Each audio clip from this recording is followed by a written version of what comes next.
APMCಯಲ್ಲಿ CH Mohan ಅನ್ನುವರು ಒಂದು D group ವರ್ಕರಿಗೆ ಲೈಂಗಿಕವಾಗಿ ಕಿರುಕುಳ ಕೊಡ್ತಾ ಇದ್ರು ಅಂತ ಹೇಳಿ ಅವರು ಅಲ್ಲಿ ಮುಟ್ತಾ ಇದ್ರು, ಬ್ಯಾಡ್ ಟಚಸ್ ಕೊಡ್ತಾ ಇದ್ರು, ಮತ್ತೆ ಡಿಮಾಂಡ್ ಇಟ್ಟಿದ್ರು, ನೀನು ನನ್ನ ಜೊತೆ ಅಡ್ಜಸ್ಟ್ ಆಗಬೇಕು ಅಂತ ಹೇಳಿ.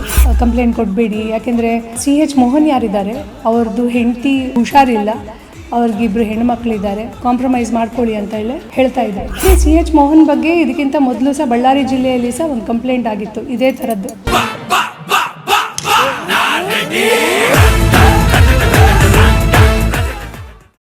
ಈಗಾಗಲೇ ಮೊನ್ನೆ ಎಲ್ಲರಿಗೆ ತಿಳಿದಾಗೆ APMCಯಲ್ಲಿ CH ಮೋಹನ್ ಅನ್ನುವರು ಒಂದು ಡಿ ಗ್ರೂಪ್ ವರ್ಕರಿಗೆ ಲೈಂಗಿಕವಾಗಿ ಕಿರುಕುಳ ಕೊಡ್ತಾ ಇದ್ರು ಅಂತ ಹೇಳಿ ಆ ಲೇಡಿ ನನಗೆ ಕಂಪ್ಲೇಂಟ್ ಮಾಡಿದರು.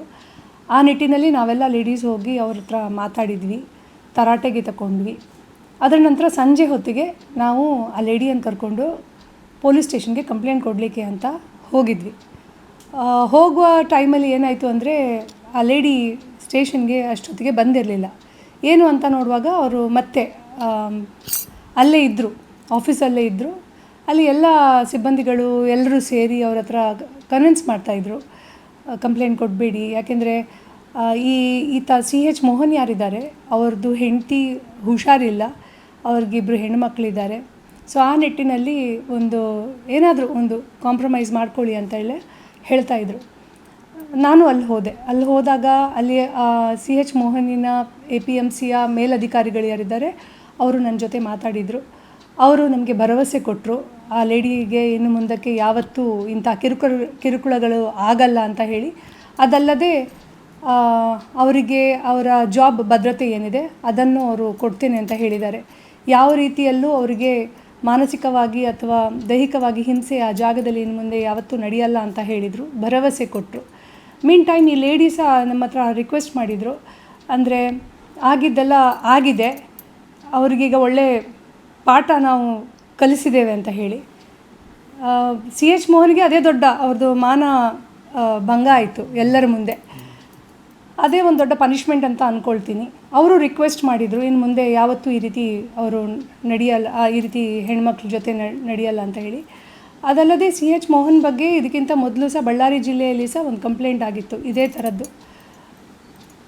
ಸೊ ಈ ನಿಟ್ಟಿನಲ್ಲಿ ನಾನು ಈ ಲೇಡಿಯನ್ನು ಮತ್ತೆ ಕರ್ಕೊಂಡು ಹೋಗಿ ಸ್ಟೇಷನಲ್ಲಿ ಒಂದು ಫಾರ್ಮ್ಯಾಲಿಟಿ ಸೇಕಿಗೆ ಒಂದು ಕಂಪ್ಲೇಂಟನ್ನು ಕೊಡಿಸಿದೆ.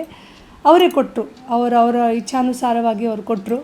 ಅದಕ್ಕೆ CH ಮೋಹನ್ ಅವರು ಮುಚ್ಚಳಿಕೆ ಬರೆದು ಕೊಟ್ಟಿದ್ದಾರೆ, ಇನ್ನು ಮುಂದೆ ಯಾವತ್ತೂ ಈ ರೀತಿ ಕಚೇರಿಯಲ್ಲಿ ಅವರು he will not behave like that ಅಂತ ಹೇಳಿಕೊಂಡು ಅವರು ಮುಚ್ಚಳಿಗೆಯನ್ನು ಕೊಟ್ಟಿದ್ದಾರೆ. ಎಷ್ಟೋ ಸಲ ಜನ ತಪ್ಪುಗಳನ್ನು ಮಾಡ್ತಾರೆ. ಈಗ CH ಮೋಹನ್ ಒಂದು ವೇಳೆ ಈ ಲೇಡಿ ಅವ್ರಿಗೆ ಕಾಂಪ್ರಮೈಸ್ ಆಗ್ತಾಯಿದ್ರು, ಹಸಿರು ಬಣ್ಣದ ಸೀರೆ ಉಟ್ಕೊಂಡು ಹೋಗ್ತಾಯಿದ್ರು, ಅವರೊಟ್ಟಿಗೆ ಅಡ್ಜಸ್ಟ್ಮೆಂಟ್ ಮಾಡ್ತಾಯಿದ್ರು ಅಂತಾದರೆ ಇನ್ನು ಮುಂದಿನ ದಿನದಲ್ಲಿ ಅದು ಬೇರೆ ರೀತಿಯ ಒಂದು ಕ್ರೈಮಿಗೆ ಆಸ್ಪದೆ ಆಗ್ತಾಯಿತ್ತು. ಬಟ್ ಕರೆಕ್ಟ್ ಟೈಮಲ್ಲಿ ಆ ಲೇಡಿ ಕಾನ್ಷಿಯಸ್ಲಿ ಅವರು ನಮ್ಮ ಜೊತೆ ಅದನ್ನು ಹಂಚಿದಾಗ ಅವರಿಗೂ ಒಂದು ಮೊರಲ್ ಸಪೋರ್ಟ್ ಸಿಕ್ಕಿತು. ಅದಲ್ಲದೆ ಇವನ್ ಎಲ್ಲ ಹೆಣ್ಮಕ್ಳು ಯಾರು ಕೆಲಸಕ್ಕೆ ಹೋಗ್ತಾ ಇದ್ದಾರೆ ಯಾವತ್ತೂ ಇಂಥ ಶೋಷಣೆಗೆ ಒಳಗಾಗಬಾರ್ದು, ಇಂಥ ಶೋಷಣೆಗೆ ಒಳಗಾಗ್ತಾರೆ ಅಂಥೇಳಿ ಓಪನ್ಲಿ ಅದಕ್ಕೆ ಬೇರೆ ಬೇರೆ ಸ್ಟೇಜಸ್ ಇದೆ, ಪೊಲೀಸ್ ಸ್ಟೇಷನ್ ಇದೆ, ವಿಮೆನ್ ಆ್ಯಕ್ಟಿವಿಸ್ಟ್ಗಳಿದ್ದಾರೆ, ಎಷ್ಟೋ ಒಂದು ಆಯೋಗಗಳಿದೆ ಮಹಿಳೆಯರಿಗಾಗಿ. ಈ ಮುಖಾಂತರ ಅವರು ಹೆಲ್ಪನ್ನು ತಗೊಳ್ಬೋದು ಮತ್ತು ಸೇಫಾಗಿ ಇರ್ಬೋದು ಅಂತ ನಾನು ಅಂದ್ಕೊಳ್ತೀನಿ. ಮತ್ತು ಪ್ರತಿಯೊಂದು ಮನುಷ್ಯ ತಪ್ಪು ಮಾಡಿದಾಗ ಅವನ ಎಷ್ಟು ಸಿವಿಯಾರಿಟಿ ಇದೆ ಅವನು ಮಾಡಿದ್ದು ಕೃತ್ಯ ಅಂತ ನೋಡಿಕೊಂಡು ನಾವು ಸ್ವಲ್ಪ ಹ್ಯುಮ್ಯಾನಿಟಿ ಗ್ರೌಂಡ್ಸಲ್ಲಿ ಅವರನ್ನು ಕನ್ಸಿಡರ್ ಮಾಡಬೇಕಾಗ್ತದೆ. ಈಗ CH ಮೋಹನ್ ಆಲ್ರೆಡಿ ಈಗ ಸ್ವಲ್ಪ ಸಮಯದಲ್ಲಿ ರಿಟೈರ್ಮೆಂಟ್ ಸ್ಟೇಜಲ್ಲಿದ್ದಾರೆ, ಮನೆಯಲ್ಲಿ ಹೆಂಡತಿದು ಅನಾರೋಗ್ಯ ಇದೆ, 2 ಹೆಣ್ಣು ಮಕ್ಕಳಿದ್ದಾರೆ. ಸೊ ಇದನ್ನೆಲ್ಲ ಕನ್ಸಿಡರ್ ಮಾಡಿಕೊಂಡು ಇವಾಗ ಅವರು ಜಸ್ಟ್ ಡಿಮಾಂಡ್ ಇಟ್ಟಿದ್ದರು, ಅವ್ರು ಅಲ್ಲಿ ಮುಟ್ತಾ ಇದ್ರು, ಬ್ಯಾಡ್ ಟಚಸ್ ಕೊಡ್ತಾ ಇದ್ರು, ಮತ್ತು ಡಿಮಾಂಡ್ ಇಟ್ಟಿದ್ರು, ನೀನು ನನ್ನ ಜೊತೆ ಅಡ್ಜಸ್ಟ್ ಆಗಬೇಕು ಅಂತ ಹೇಳಿ. So he has not raped Har as such. ಆ ನಿಟ್ಟಿನಲ್ಲಿ ಆ ಲೇಡಿ ಕನ್ಸರ್ನ್ ತಗೊಂಡು ನಾವು ಈ ಆ್ಯಕ್ಷನನ್ನು ತಗೊಂಡಿದ್ದೇವೆ. ಬೇರೆ ಮ್ಯೂಚುವಲ್